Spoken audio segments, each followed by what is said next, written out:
새누리당 경북 지역 국회의원들과 경북도청 간부들이 당정 협의회를 갖고 도정 현안 해결을 위해 협력하기로 했습니다. 학교 폭력과 자살이 잇따르면서 학교마다 담임맞기를 꺼리고 학생 지도부서에도 교사 기피 현상이 나타나고 있습니다. 대구의 한 아파트에서 다투던 신혼부부가 남편이 아파트에 불을 지르는 바람에 부부 모두 베란다 아래로 떨어져 숨졌습니다. 경상북도의 실크로드 프로젝트가 성공을 거두기 위해서는 어떤 과제들을 극복해야 할지 진단해봅니다. 네, 여러분 안녕하십니까? 대구 경북 소식 전해드립니다. 대구와 경북 지역은 유독 학교 폭력으로 인한 학생 자살이 잦았습니다. 그래서 자살 도시라는 오명과 함께 상처도 깊게 남아 있습니다. 교육당국이 각종 대책과 예방책을 내놓고는 있지만 일선 교육 현장에서는 여전히 학생 지도에 애를 쓰고 있습니다.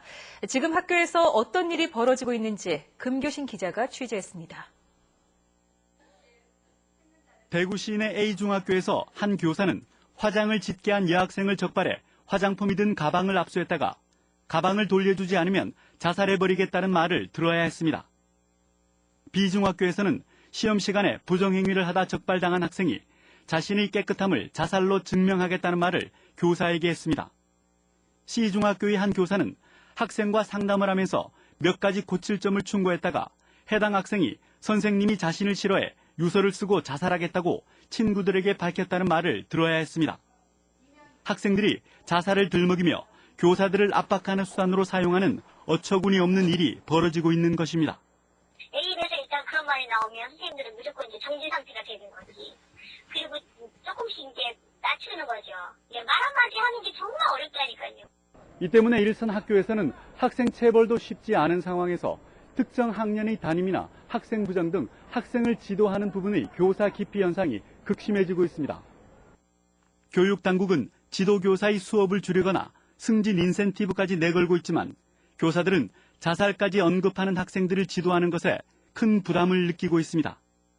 정말 담임하기 싫은 거야, 다들. 담임은 뭐 너무 많은 데다가 정말 말 한마디 잘못하면 이런 데다가 애를 처벌할 수도 없는 데다가 그렇다고 다 앉아서 정말 말로 풀어야 되니 시간도 없는 데다가. 전문가들은 왕성한 호르몬 분비로 불안정한 시기를 겪고 있는 청소년들이 학교 내에서 우월한 위치를 차지하기 위해 보여주기식으로 자살을 언급한다고 진단하고 있습니다. 극심한 왕따를 당했다든지 학교 폭력을 당했다든지 이런 아이들은 실제로 자살 시도를 하고 성공에 이르는 경우가 많은데 성격장애라든지 품행장애 등과 같이 자살이라는 것이 타인을 조종하기 위한 무기로 사용되는 아이들도 사실은 있습니다. 학교 폭력과 그로 인한 자살 사건에 유난히 자주 노출된 학생들. 제자들과 상담하기를 두려워하고 부담스러워하는 교사들. 일선 교육 현장에서 학생 지도를 위해 정말 필요한 것이 무엇인지 다시 생각해보게 됩니다. MBC 뉴스 금교신입니다. 경북교육청이 고입 내신 성적 반영 방식을 바꿨습니다. 학년별 성적을 똑같은 비율로 반영하기로 한 건데 지금 중3 학생들부터 바로 적용하기로 해서 논란이 일고 있습니다. 김형일 기자가 보도합니다. 경북도교육청은 지난달 28일 2014년도 고입 내신 성적 반영 방식을 변경한다고 전격 발표했습니다. 기존에는 학년별로 20%에서 50%씩 차등을 뒀는데 전 학년 동일한 비율로 성적을 반영한다는 것입니다. 고등학교 입시를 불과 8개월 앞두고 내신 반영 비율이 대폭 변경되면서 중3 학생들은 큰 혼란에 빠져 있습니다.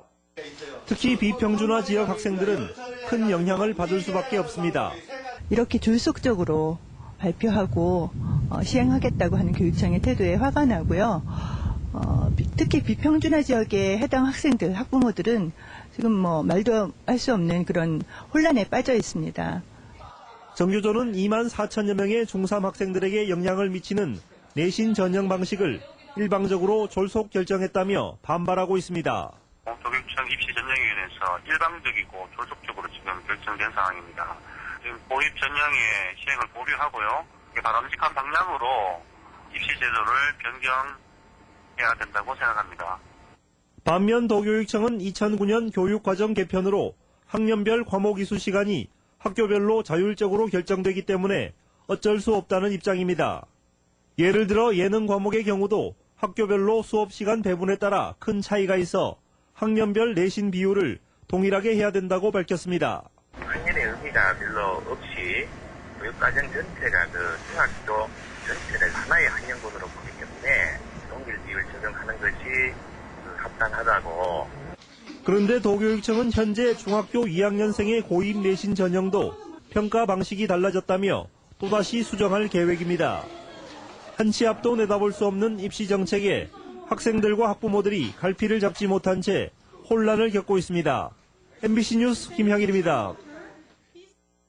낙동강과 인접한 지역의 농지가 침수되고 있습니다. 4대강 사업으로 강물 수위가 올라가면서 농지 아래 지하수 수위도 덩달아 상승했기 때문인데요. 예사롭지 않습니다. 보도에 신병철 기자입니다. 낙동강 바로 옆에 있는 칠곡군 양목면 일대 수십 헥타르에 이르는 농경지. 칠곡보의 담수가 시작된 지난해 8월부터 지하수위 상승에 따른 침수 피해로 농민들이 농사를 망쳤습니다. 지금은 갈수기임에도 불구하고 보시는 것처럼 지표면에서 바로 밑 40에서 50cm 아래까지 지하수가 올라와 있습니다. 심은 농작물이 뿌리채 썩어 성한 것을 찾아보기가 힘이 듭니다. 지하수 때문에 작물이 안 되는 분들이 많고, 그리고 이제 우기에 이 배수가 안 되니까 침수가 돼가지고. 낙동강과 인접한 고령군 우곡면 일대 농경지. 전국적인 명품 수박 산지인 이곳 역시 수십 헥타르의 농경지가 합천 장영보의 담수 이후 지하수 상승에 따른 침수 피해로 농사를 망쳤습니다. 이처럼 지하수 상승에 따른 농경지 침수 피해는 낙동강과 인접한 저지대에서 나타나는 공통적인 현상으로 시간이 갈수록 피해가 확산되고 있습니다. 피해가 눈덩이처럼 불어나면서 그동안 4대강 사업과의 관련성을 부인하던 한국수자원공사도 전문기관의 조사를 맡기고 주민 설명회에 나섰습니다. 지금 현재 상태는 25.0까지 유지할 수밖에 없습니다. 위에 취소가 안 되기 때문에. 보해 수문을 열거나 관리 수위를 낮춰달라는 요구에 난색을 표하는 수자원공사에 주민들은 분통을 터뜨립니다. 영광국에가 수자원공사 그거 앉아가지고 뭐합니까 그래. 강 수위가 올라가는데도 수문 다 넣고 300mm 온다가는데도 수문 다 넣는. 피해를 당하고도 뾰족한 대책이 없다는 말에 농심은 새까맣게 타들어갑니다. MBC 뉴스 신병철입니다. 새누리당 경북도당과 경상북도가 새 정부 출범 이후 첫 당정협의회를 가졌습니다. 주요 현안과 대형 국책사업 추진 과정을 점검하고 관련 예산 확보에 함께 힘을 모으기로 했습니다. 이상원 기자가 보도합니다. 경상북도는 광역 SOC 도로철도망과 미래창조형 과학산업인프라 구축 등 국비투자 사업에 대해 설명하고 협조를 요청했습니다. 또 박근혜 대통령의 7대 공약 사업과 새마을운동 세계화, 이스탄불 경주 세계문화엑스포 등에 대한 국회 차원의 지원도 건의했습니다. 경북 지역 국회의원들은 경북 발전을 위한 장기적이고 구체적인 틀을 마련해 줄 것을 당부했습니다.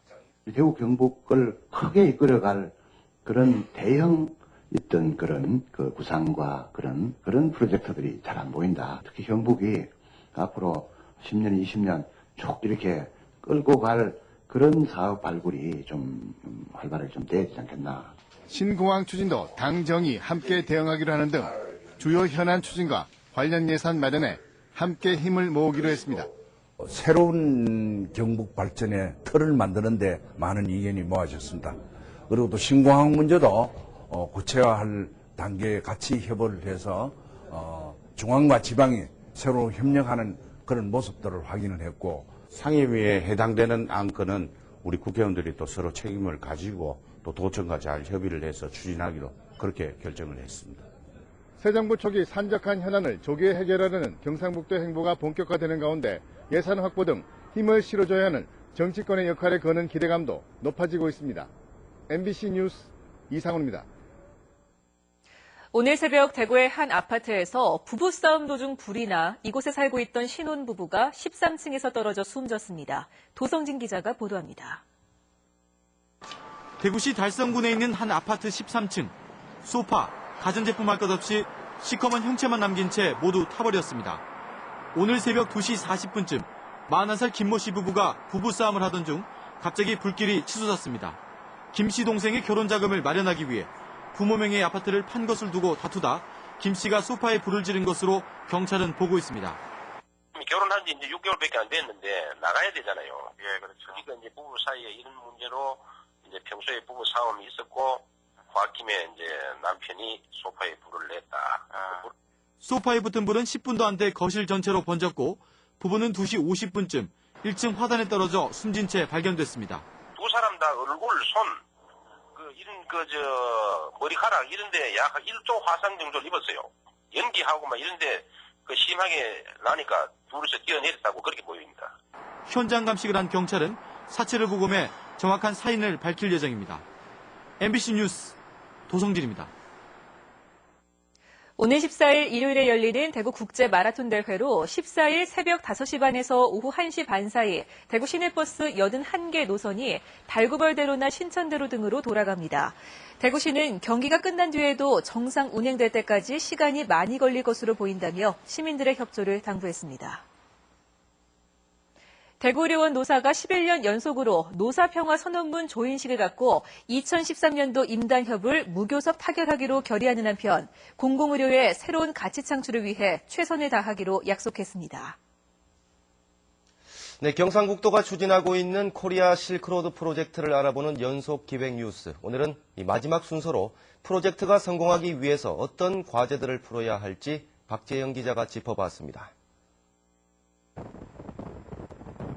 코리아 실크로드 프로젝트를 통해 경상북도가 얻은 성과물은 적지 않습니다. 실크로드의 출발점을 알리는 조형물에 경주의 흔적을 새겨 넣은 것은 그 자체만으로도 상징성을 갖고 서역의 문물 교류가 경주까지 이어졌다는 점을 일부 확인했습니다.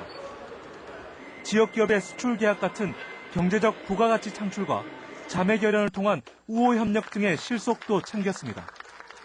오늘 이 발걸음이 한국과 섬서성 관계, 또 더 나아가 한국과 중국 관계의 교류와 협력의 기틀이 될 것으로 저는 확신합니다. 하지만 여전히 갈 길은 멀어 보입니다. 중국 측의 비협조와 거부감은 극복해야 할 과제입니다. 중국 정부가 실크로드의 기점을 경주까지 연장하는 데 강한 거부감을 보이면서 당초 예정됐던 행사들이 잇따라 축소됐습니다. 중국 정부의 민감한 입장이 앞으로도 실크로드 프로젝트 추진에 발목을 잡을 가능성이 있습니다. 1차 탐험 시에서 발생했던 다양한 문제점들이 있을 수 있습니다. 이런 문제점들을 최대한 논의하고 보완해서 2차 탐험은 좀 더 확실하고 완벽하게 성공시도록 노력하겠습니다. 실크로드 프로젝트의 한 축이 오는 8월 이스탄불 경주 세계문화엑스포의 성공 개최를 위한 홍보에 있는 만큼 우리 문화에 대한 관심과 참여를 극대화시키는 방안 마련도 시급해 보입니다. 이스탄불에서 이어가는 실크로드를 통해서 문화를 확산시켜서 전 세계인들이 참여할 수 있는 이런 공간을 또 환경을 만들고자 이렇게 노력하고 있습니다. 장기적으로는 지자체의 힘만으로 부족한 국가 간의 협력과 공조가 필요한 거대 프로젝트인 만큼 중앙정부의 참여와 지원을 이끌어낼 수 있는 묘책도 필요합니다.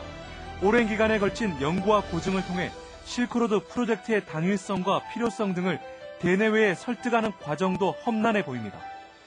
경상북도 실크로드 프로젝트의 성공 여부는 국민적 공감대 형성을 비롯해 학술적인 인정, 국가 간 협력체제 구축이라는 과제를 앞으로 어떻게 풀어가느냐에 달려 있습니다. 중국 시안 대당서시에서 MBC 뉴스 박재영입니다. 최재경 신임 대구지방검찰청장이 오늘 취임식을 갖고 도덕성과 정치적 중립성 회복을 위해 공정하게 검찰권을 행사하고 수사 과정에서 인권을 침해하는 일이 없도록 최선을 다하겠다고 밝혔습니다. 최재경 대구지검장은 경남 출신으로 사시 27회에 합격해 법무부 기조실장과 대검 중수부장, 전주지검장 등을 지냈습니다. 대구지방법원은 상습절도와 도주, 보복 범죄 등 9가지 혐의로 기소된 51살 최갑복 씨에게 징역 7년을 선고했습니다. 재판부는 최 씨가 누범 기간에 상습적으로 절도를 했고 자신을 신고하거나 불리한 진술을 한 사람들을 협박하고 체포된 뒤에도 도주까지 해서 사회적 혼란을 일으키는 등 죄질이 좋지 않아 이같이 선고한다고 밝혔습니다. 2013 기능경기대회가 오늘 시작됐습니다. 대구대회는 모두 47개 직종의 600여 명의 선수가 참가해 오는 15일까지 경북 기계공고 등 6개 경기장에서 기량을 겨룹니다. 경북은 44개 직종의 630여 명의 선수가 경주시 등 4개 시군 6개 경기장에서 경쟁을 펼칩니다. 1, 2, 3위 입상자에게는 오는 9월 강원도에서 열리는 전국 기능경기대회 출전 자격과 국가기술 자격증이 주어집니다. 학교폭력과 청소년 자살을 예방하기 위한 대책토론회가 경북대에서 열렸습니다. 국가인권위원회가 마련한 오늘 토론회에서 안성모 국가인권위 정책교육국장은 인권 친화적인 학교 문화를 만들어야 한다는 걸 강조했습니다.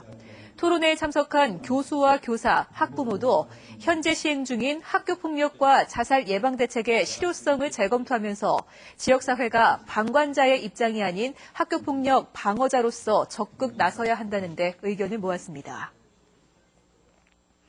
유림의 성균관장이 국고보조금 횡령 혐의로 구속된 가운데 경상북도와 안동 청년유도회 등 경북 유림이 최근덕 성균관장과 성균관 집행부에 즉각 퇴진을 촉구하고 나섰습니다. 경북 유림은 성균관이 본래의 소임을 다할 수 있도록 성균관장과 집행부의 즉각 퇴진과 함께 난국을 수습할 비상대책기구의 설치를 요구한다고 밝혔습니다. 대구 달서경찰서는 달서구 일대를 돌며 오토바이 15대, 시가 1,400만 원 상당을 훔친 혐의로 16살 배모군 등 고등학생 4명을 입건했습니다. 경찰에 따르면 이들은 주차된 피자나 치킨 등 배달용 오토바이에서 열쇠를 훔친 뒤에 이를 이용해 주택가에 세워진 같은 종류의 오토바이에 꽂아 시동이 걸리는 것만 훔쳐온 것으로 드러났습니다. 네, 지금까지 대구 경북 소식 전해드렸습니다. 시청해주신 여러분 고맙습니다.